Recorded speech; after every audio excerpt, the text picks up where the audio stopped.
Hello friends, in this video we are going to discuss how do I reset my password, my own login password. So for that we need to click here, go to my profile, and then in my profile I can go into reset password. I can put in my current password, put in a new password,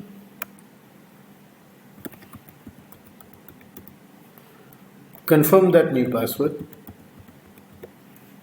and save.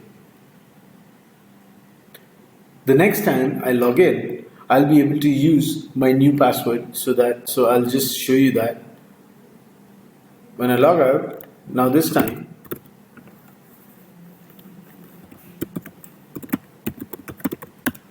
I'm putting in my new password and I'll log in and I'll be able to just log in using my new password. That's about it. Thank you.